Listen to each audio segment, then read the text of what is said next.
Aloha, this is Tom Kirkham, Big Island, Hawaii. I want to take the brief time that we have now to reflect upon, interpret, examine the confluence and influence of consciousness, spirituality, and integrative health, and how that might affect us as scholar practitioners in our journey, and how this journey toward create a creatively envisioned life, healing, psycho-spiritual resilience, maturity, fulfillment, well-being, and or wholeness is impacted by that confluence. I say our because we are a community. But let's get right to it. We don't have a lot of time. The confluence of consciousness, spirituality, and integrative health. Well, let's first of all talk about that word confluence. What a great word. Confluence is the joining of two rivers or two parts of a river, and usually they're of equal size, let's say.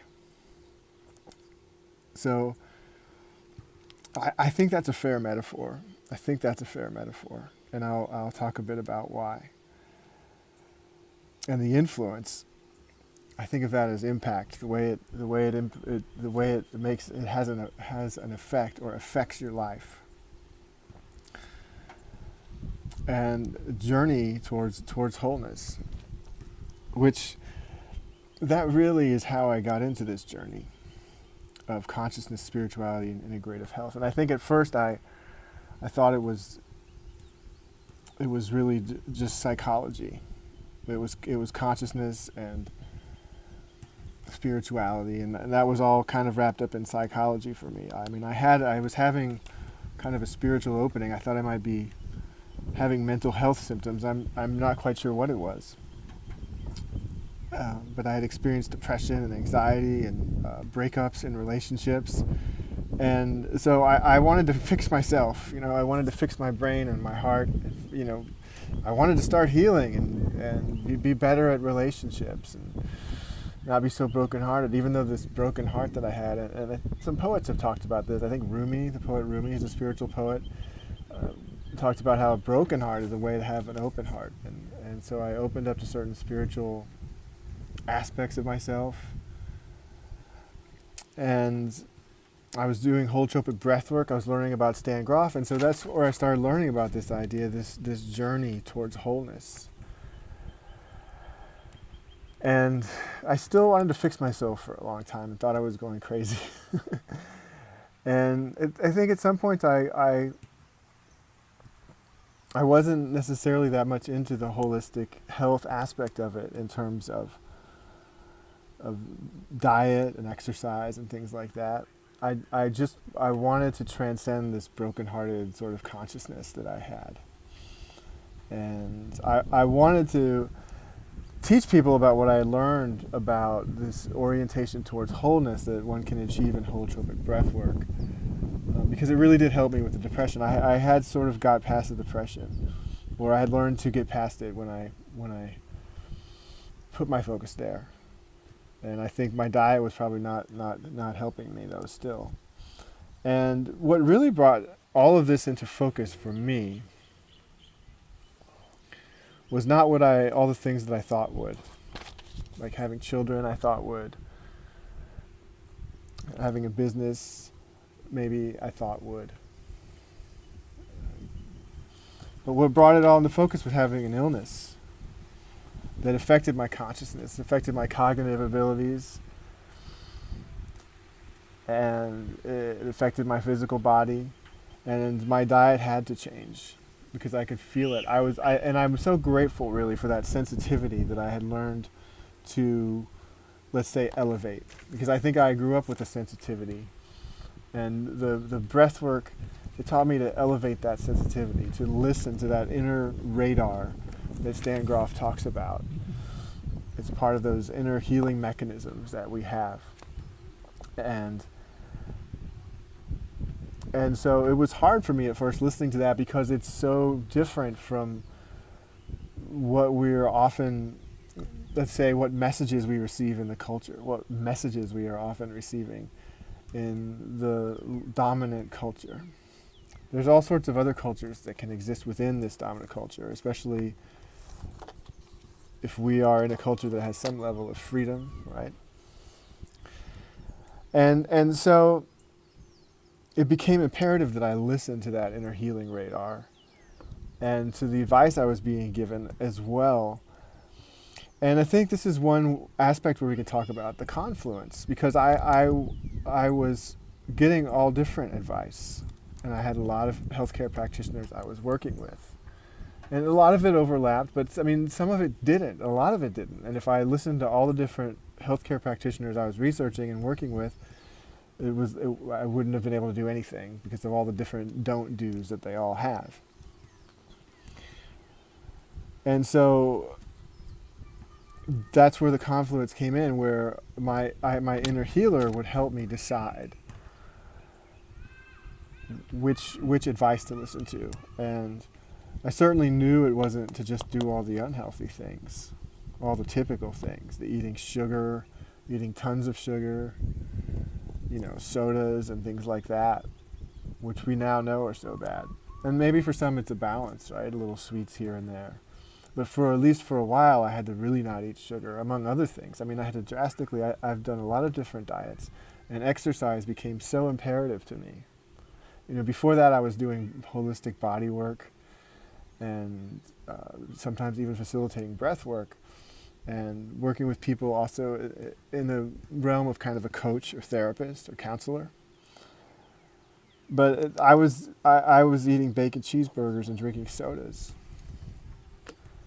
I was having fun, right? Those things are fun. And sometimes when I walk past those things, I still miss them. But consciousness, spirituality, and integrative health, it's really all one thing in a way to me. There's this connection between the body and the mind and the body, and it goes both ways. And it's really all, again, it's one thing in a sense. Although the mind may be beyond the body. Our consciousness may go beyond the body, as Groff has also talked about and the yogis have talked about. Rao, another one of our authors in our class, if I'm saying that correctly,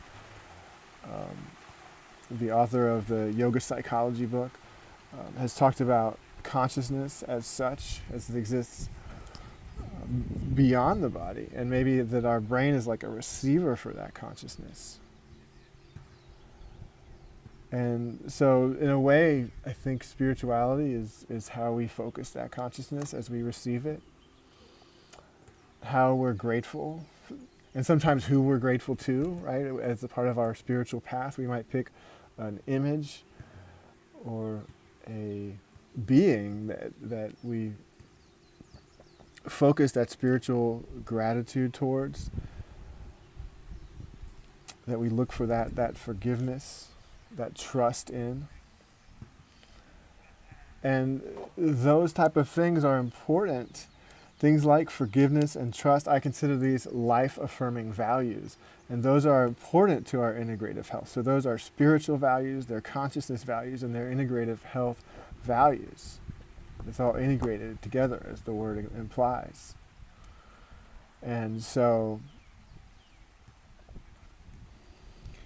there have been studies done by a doctor named Lissa Rankin. These studies are probably at least a decade old by now, but they were studies that expanded the definition of the placebo effect, and they looked into a database of people who have had what's called spontaneous remissions. This is essentially when people go into remission from chronic degenerative and sometimes terminal illnesses. They're considered to be terminal. They go into remission and the doctors can't explain why. They call it spontaneous remission. And so Dr. Rankin looked at it and began to attribute this to what she called the placebo effect. But it was an expanded definition. We're not just talking about eating sugar pills. And so that's where I get into the life-affirming values as a sort of amplified placebo effect. In fact, some people, such as the author David J. Brown, talks about how these non-ordinary states of consciousness, such as we find in holotropic breathwork, these holotropic states of consciousness, psychedelic states of consciousness even, are ways of amplifying the placebo effect to positive or negative. So the set and setting, as authors like Groff and Metzner have talked about, is so important, maybe because it's creating that. So the placebo effect, as Dr. Rankin talked about, it included your community. It included things like your choice of the place you live, or if you wanted to still be in the relationship you were in or not. And it included things that you believed, that you were told maybe by your doctor. And so the importance of that trusting, life-affirming relationship with your healthcare practitioner is part of it as well. And so this is how, our consciousness in terms of mindfulness is important to our integrative health. And there are at least two definitions of consciousness. So when I talk about mindfulness in that sense, what I mean is the subjective consciousness, the consciousness of ourselves, the consciousness that believes and knows that we're having an experience. The other definition of consciousness I talked about before from Rao, consciousness as such, that is beyond subjective. It's more of an objective consciousness. And it's thought in various spiritual paths, Lakota ways, shamanic ways, Buddhist ways, Hindu ways, in various spiritual paths. Consciousness as such is thought to move through all things in some form. In Tom Brown's Native American spiritual path, he called it the spirit that moves in all things. You might think if that's like an aspect of the consciousness as such that becomes a part of things, but it's not quite the same as our personal subjective consciousness. Is more objective. So there we have almost a third form or definition of consciousness, a form or a definition. And then there's just a great big consciousness that's like non-dualistic, and that when we get into that, when we open to that, we don't feel like there's any separation or there's even any things. It's just this great big, hopefully loving consciousness. But all these archetypes have two sides. And so we could experience a great big nothing, but it could be like a form of depression, and it could be not filled with those life-affirming values. And so that's one of the ways of these holotropic states have great value, is by helping us to process these things, helping us to process our relationship with these archetypes, helping us to process maybe traumas that we've been through. These things, as Carl Jung talked about, come up from the unconscious as we turn towards that self, that non-dualistic consciousness, the self with a capital S, that love with a capital L. These things, other things in our unconscious are like gatekeepers almost for that. And so I've found that as we move towards that inner consciousness and process these things, it's supportive to my overall health a great deal. And at the same time, there have been cases where people go ahead and die. I mean, everyone does, right? But I'm talking about cases where they did all these things that I'm talking about, and they went ahead and died from their illness, right? And so sometimes that's where the spirituality came in. I know of a case where a person went to a spiritual practitioner who's helped a lot of people, and he told the spiritual practitioner, "Your work is helping me die sooner." And that's what he believed his journey would be. And he was at peace with that. So it's interesting, the different aspects of belief, and maybe that's what he was really called to on a spiritual level. I don't know. And so, as well, Dr. Dietrich Klinghardt, someone who works with illness, I saw once he drew a big diagram, a circle on a piece of paper, and he put all these pathogens and different things on one side of the circle. On the other side of the circle, he put trauma. And so healing trauma was like half the picture for him in terms of bringing back our sense of holistic health. And what I love about this journey towards inner wholeness is that sometimes this sense of well-being and holistic health is just bigger than any problem that we might have. It doesn't make the problems go away. Still got those challenges to face, but it's just a great tool in facing them, and a great tool at feeling at peace, and having the resources of of who I am on a deep level continue to reveal themselves in the moment that I need them. Hey, we're about out of time, but I really appreciate the opportunity to do this, and I hope you're well. Aloha.